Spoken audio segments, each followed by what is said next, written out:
जैसे कि हमने लास्ट महीने में कहा था कि इंडेक्स एक वोलेटाइल रहेगा नवंबर मंथ में। तो ऊपर का रेंज 24,400 और नीचे का रेंज 23,400 रहेगा। तो उसी तरीके से इस महीने में प्ले आउट हुआ और मार्केट ने काफ़ी वोलेटिलिटी दिखाई लास्ट महीने में। ये जो डिक्लाइन और वोलेटिलिटी का रीजंस था कि खाली इंडिया में नहीं, सभी इमर्जिंग मार्केट में से एफआईआई ने पैसे विड्रॉ किए। तो उसका रीज़न ये था कि डॉलर इंडेक्स जो है वो कंटिन्यूसली बढ़ रहा था।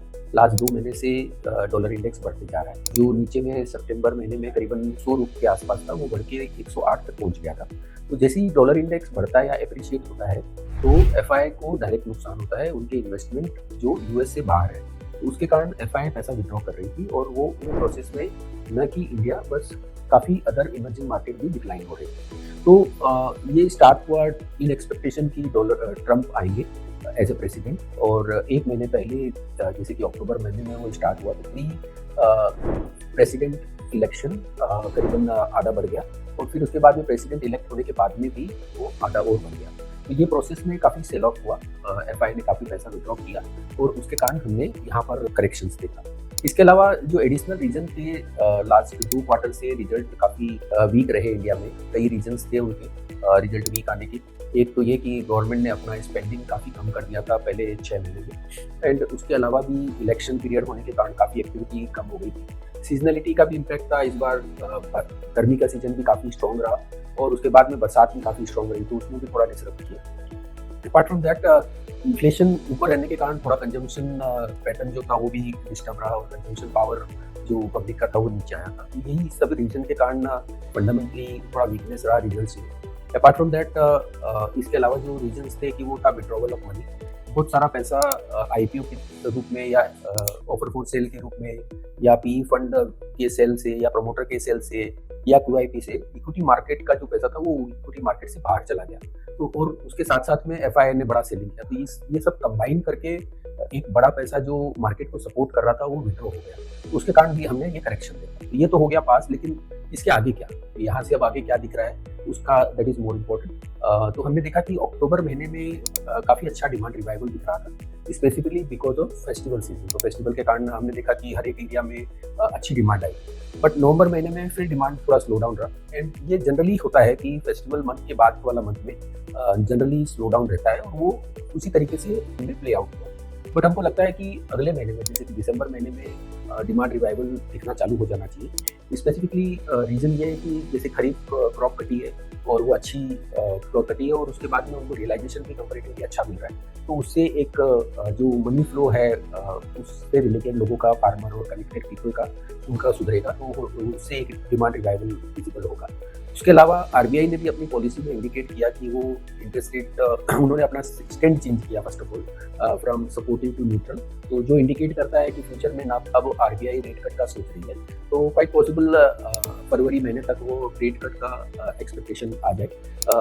नियर टर्म में जब आरबीआई की मीटिंग रहेगी तो ये पॉइंट एक देखने के लायक होगा कि आरबीआई का डायरेक्शन इस तरफ कैसा है, whether RBI interest rate cut करने का इंडिकेशन कर रही है कि नहीं। एनीहाउ, जो रिसेंटली हमने हाई इन्फ्लेशन देखा because of vegetable and food, वो अब अगले कुछ महीनों में नीचे आता हुआ दिखेगा, जिससे कंजम्पशन, जो परचेजिंग पावर थोड़ा डिस्टर्ब हो गया था, वो वापस आता हुआ दिखाई देगा। इसके अलावा एक बड़ा रीज़न ये भी था कि गवर्नमेंट एक्सपेंडिचर्स पहले 6 महीने में काफ़ी गिरे थे। समवेयर ये गवर्नमेंट एक्सपेंडिचर जो है वो गवर्नमेंट अपना बजटेड लेवल है उसको मीट करेगा।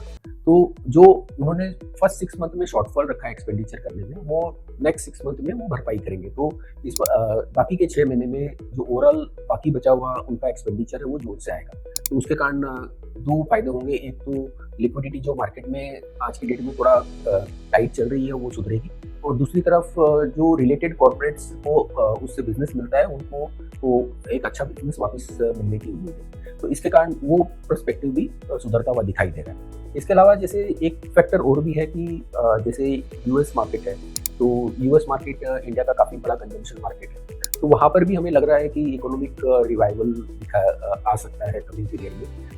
वहाँ पर इंटरेस्ट रेट कट हो रही है और साल भर से ओल्ड इकोनॉमी की जो एक्टिविटी है उसको हम देखते हैं पीएमआई के रूप में, ये तो वो कंटिन्यूसली निगेटिव रही है। तो हमने देखा हिस्टोरिकली साल भर तक पीएमआई निगेटिव रहता है, पर उसके बाद में रिवाइवल आ जाता है। तो नाउ हमें यह लग रहा है कि यूएस मार्केट में भी रिवाइवल आना चाहिए और वो ऑलरेडी हमको इंडिकेशंस अगर आप देखेंगे तो आईटी इंडेक्स आउट परफॉर्म कर रहा है या फार्मा इंडेक्स आउट परफॉर्म कर रहा है। तो ये इंडिकेट कर रहे हैं कि वो भी एक इकोनॉमी रिवाइव हो सकती है जो कि एक्सपोर्ट ड्रिवन यहाँ से जो रहता है वो सपोर्ट कर सकता है। तो ये सब फैक्टर्स हमें लग रहा है कि अब नियर टर्म में प्ले आउट होंगे और आउटलुक यहाँ से सुधर सकता है।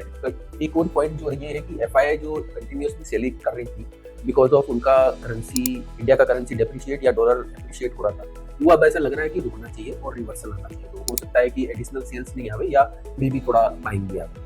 तो वो पर्सपेक्टिव भी लिक्विडिटी पॉइंट ऑफ व्यू भी ऐसा लग रहा है कि वीक आउट हो रहा है। तो यहाँ से आगे ऐसा लग रहा है कि अब दिसंबर महीने में मार्केट का आउटलुक पॉजिटिव रहना चाहिए। हम लोग एक्सपेक्ट कर रहे हैं कि direction wise December month should be a good month and जो निफ्टी के लेवल्स हैं वो डाउन साइड में एक रेंज जो हम लोग अक्सर देते हैं उसमें नीचे की तरफ 23,500 और हायर रेंज में can go up to even 25,000 also. तो आउटलुक दिसंबर के लिए पॉजिटिव। Thank you.